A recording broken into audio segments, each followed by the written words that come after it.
गांधीनगर स्थित भारतीय जनता पार्टी के जिला मुख्यालय पर पार्टी का स्थापना दिवस मनाया गया था। इस अवसर पर जिला अध्यक्ष सुधीर सैनी के नेतृत्व में एक प्रेस वार्ता भी की गई थी। इस दौरान उन्होंने भारतीय जनता पार्टी के स्थापना से जुड़े विभिन्न बिंदुओं पर चर्चा की और पत्रकारों को संबोधित करते हुए बताया कि 45 सालों में आज पार्टी देश की सबसे बड़ी पार्टी बनकर उभरी है। सुनिए।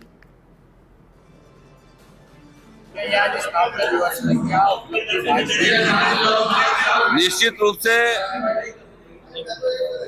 2017 से उत्तर प्रदेश के अंदर भारतीय जनता पार्टी की सरकार माननीय योगी आदित्यनाथ जी के नेतृत्व में काम कर रही है और इन 8 साल की उपलब्धियों को लेकर के हम उत्सव अभियान के रूप में मनाने का काम कर रहे हैं। और आपकी जानकारी में है कि ये कार्यक्रम हमारा 25 मार्च से शुरू हुआ था, जिसमें 25, 26, 27 3 दिनों तक हमने उपलब्धियों की प्रदर्शनी और मेला सरकारी स्तर पर लगाने का काम प्रत्येक विधानसभा में प्रत्येक तहसील पर किया था। उसके बाद 28, 29 और 30 मार्च को हम सरकार की उपलब्धियों का पत्रक लेकर के प्रत्येक घर तक पहुंचने का काम हमने किया था। अब क्योंकि 6 अप्रैल 1980 को भारतीय जनता पार्टी की स्थापना हुई, तो इस स्थापना दिवस को के सप्ताह को हम स्थापना दिवस मनाने का काम कर रहे हैं।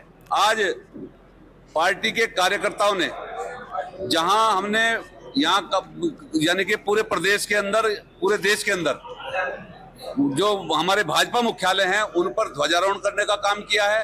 साथ ही साथ कार्यकर्ताओं ने अपने घरों पर झंडा फहरा करके आज इस स्थापना दिवस को मनाने का काम किया है। मिठाई बांटकर, आतिशबाजी करके हमने इसको उत्सव के रूप में लिया है। और आज ये पत्रकार वार्ता भी आप लोगों के बीच में जो हम आए हैं, पत्रकार वार्ता की है, जो हमारी यात्रा है 45 वर्षों की, 6 अप्रैल 1980 से लेकर के और आज तक इन 45 वर्षों की जो भारतीय जनता पार्टी की संगठनात्मक एवं चुनावी राजनीति है, उन विषयों को जनता तक पहुंचाने के लिए आज आप लोगों के बीच में प्रेस वार्ता की है। देखिए, आपने भी बताया कि 2024 में लोकसभा में षड्यंत्र के कारण जो है सीटें कमाई।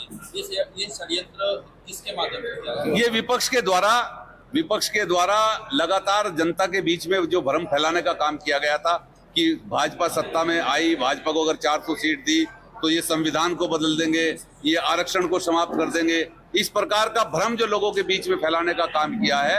और कुछ मैं समझता हूं कि जो जातीय संगठन थे, उन लोगों के द्वारा भी लोगों को जातियों में तोड़ने का काम किया। तो इस प्रकार के भ्रम के कारण कहीं ना कहीं हमारा जो वोटर था वो उपापोह में रहा और उसमें उत्साह की कमी रही, वो मतदान तक अपेक्षित संख्या में नहीं पहुंच पाया था। देखिए, आज मंच पे कई दिग्गज नेता जैसे कि सैनी जी और उमेश मिलिंद जी नजर नहीं आए। आज जो पार्टी का कार्यक्रम था, ये प्योर संगठनात्मक कार्यक्रम था और पार्टी के ऊपर से जो निर्देश थे, जिस प्रकार की जो अपेक्षित सूची पार्टी के द्वारा दी गई थी, उसमें प्योर जो हमारे संगठन का जो हमारा ये उत्सव अभियान चल रहा है, उसके जिले के संयोजक, जो हमारे इसके अंदर अभियान है विभिन्न प्रकार के, उनके संयोजक, सह संयोजक, इन लोगों को ही इस पार्टी के कार्यक्रम में रहना था। और ये विशेष रूप से पूरे प्रदेश के अंदर जिलाध्यक्ष हुई, जिलाध्यक्ष